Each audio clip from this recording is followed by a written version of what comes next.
This August 15th holds a special place in the hearts of Indian public.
Vande Mataram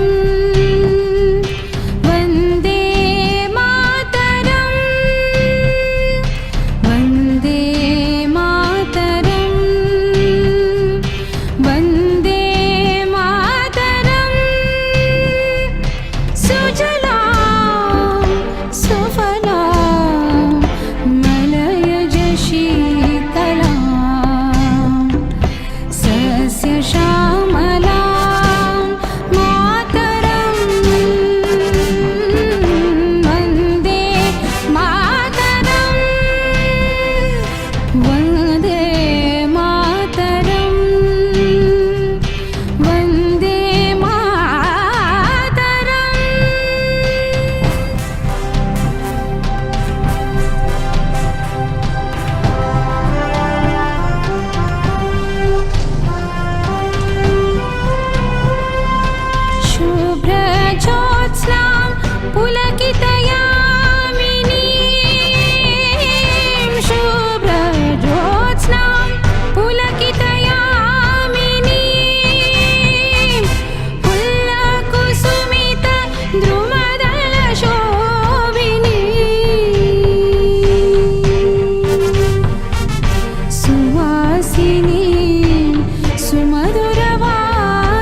Vande Mataram Vande Mataram Vande Mataram Vande Mataram सुजलां सुफलां मलयज शीतलां सस्यश्यामलां मातरं वन्दे मातरं वन्दे मातरं वन्दे मातरम्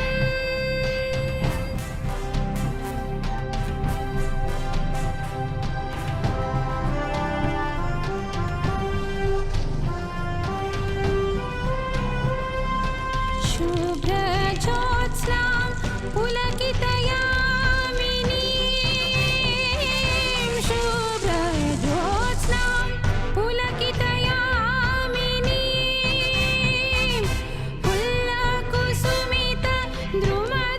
पुल्लकुसुमितद्रुमदलशोभिनीं सुवासिनीं सुमधुरवासिनीं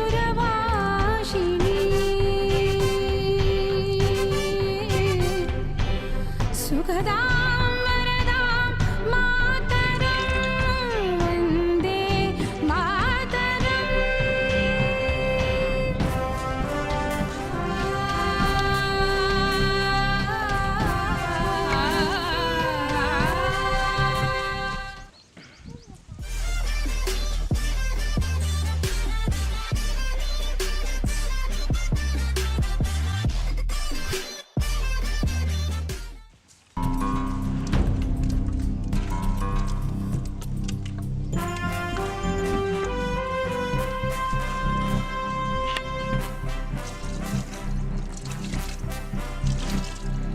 वन्दे मातरम् वन्दे मातरम् वन्दे मातरम् वन्दे मातरम् सुजलां सुफलां मलयज शीतलां सस्यश्यामलां मातरं वन्दे मातरं वन्दे मातरं Vande Mataram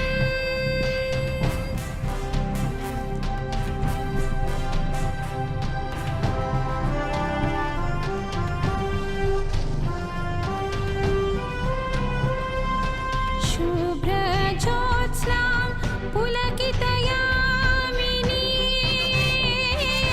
शुभ्रज्योत्स्नां पुलकितयामिनीं पुल्लकुसुमितद्रुमदलशोभिनीं सुवासिनीं सुमधुरवासिनीं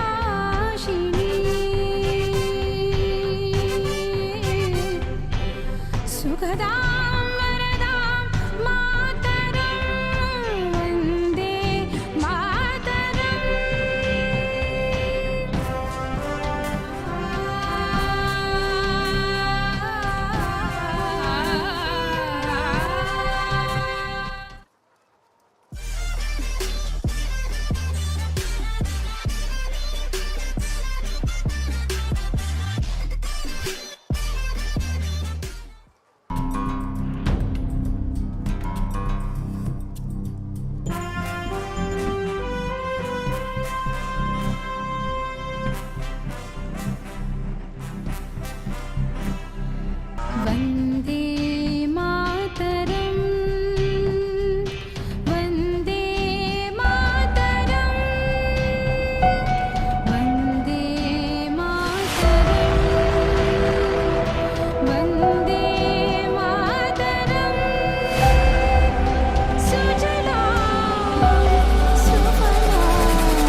A warm good morning to everyone.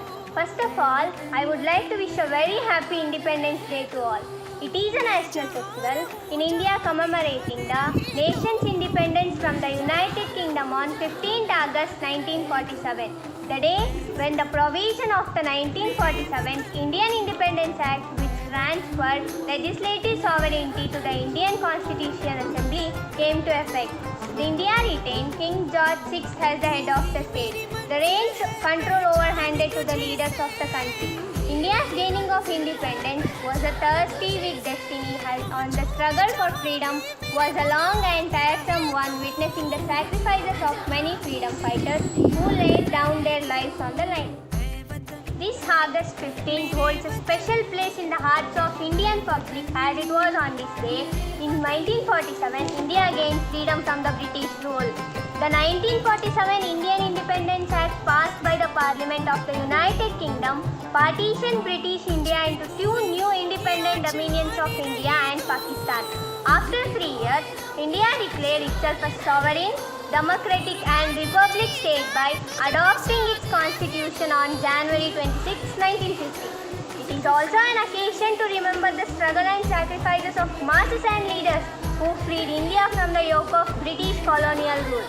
So as India celebrates its 75th Independence Day on August 15th, here are some lesser known facts about the first time the occasion was celebrated in the country.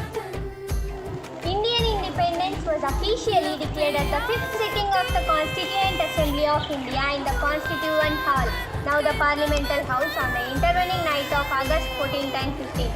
This session began at 11 p.m. with a recitation of Vande Mataram by freedom fighter Sucheta Kriplani. This was followed by the President of Constituent Hall, Dr. Rajendra Prasad, delivering his presidential speech, which begins with the lines, "In this solemn hour of our history, when many years after struggle we are taking over the governance of this country, let us offer humble thanks to the Almighty Power. Now, 75 years after India gained freedom, we need to take this celebration to the next level. After all, a vast majority of India today has only ever known a free India. We have been born to freedom that our forefathers fought and died for. Do we stop to think of sacrifices made and what it meant to be treated as second-class citizens in our own country? Or is that just related to the history books and then left behind along with our years as students?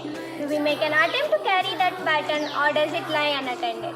What then gives us the right to enjoy and celebrate a freedom that we are doing nothing to salvage and nourish? Can we say that we have done our best to ensure that the sacrifices of our freedom fighters are not in vain? Are we conscious of our duty to them or to our country? Is this time to know that we too contribute to our country, that the freedom we enjoy mindlessly? We can no longer cover our ears when we hear the screams of orphans from the Muzaffar's Balika Grieve Shelter home. We must step out to rescue the children. We cannot put on blinkers so as not to confront unfair practices. We cannot throw around litter or work against the environment with impunity. We must not pay up corrupt officials rather than make a complaint and fight against them. It involves of harm coming to us. Now, you wonder what would have happened if that being the attitude of our freedom fighters, we complain. We curse the country and circumstances, but we cannot be cynical and hopeless if we wish for the better future. We have not to believe and we have not to let belief fuel of our ambitions and our everyday lives.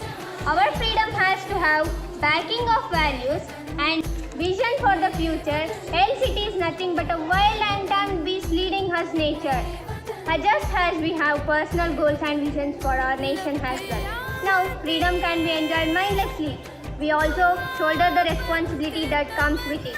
So we need to shape out and do our bit, right? From the most powerful industrialist in the country to the Safai Karamchari.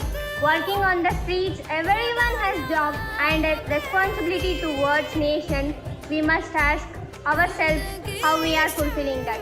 We all need to work towards a large purpose, towards the universal spirit of being Indian, to be proud of our country, understand her strengths and work on our weakness, so that we can all stand proud and happy when India actually walk into shining or achieving.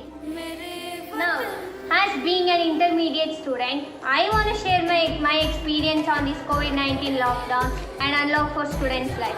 During this COVID-19 time, as being a student, our freedom has completely disappeared. To be frank, I was initially happy about the virus because there was lockdown all over the India. There was no schools, no colleges, and I had an ash life, enjoying all the day with playing games, watching movies right from morning to the night. At one instant of time, I thought there was no movie for me to watch. I thought that I am waiting for unlocking to meet my friends and relatives, and still the times are not settled to meet them. Slowly taking online classes after some time in lockdown period onwards. Initially, online classes feel better, where there was a complete change in the situation of class atmosphere. After a month, I came to know that there are lots of advantages and disadvantages to this type of education. Finally, came to know that this virus is not a blessing to the student's life but a foreshadow to the student's further future life to adjust the online mode of education, and also we have to lost our freedom and locked at our house. Now, as a girl, according to me, freedom has become a big question mark. After year passes by, raises a plethora of nation of girls and women across the country as we dive deeper into our individual ideas for freedom. Outside, the Constitution guarantees every citizen of India equally a host of freedom to move about, speak, live anywhere, enter any place, work anywhere, think anything we want to do, and to be who we want to be. But has this freedom really spilled into our lives? And in my words, the Constitution has given this the rights to all the citizens but not our society. In India, the Britishers have gone, but today's freedom struggle for girls and women are tougher than the one that was fought back then. Now, after endless debates, campaigns, social discussions and a few implementations, do all women really feel empowered and equal?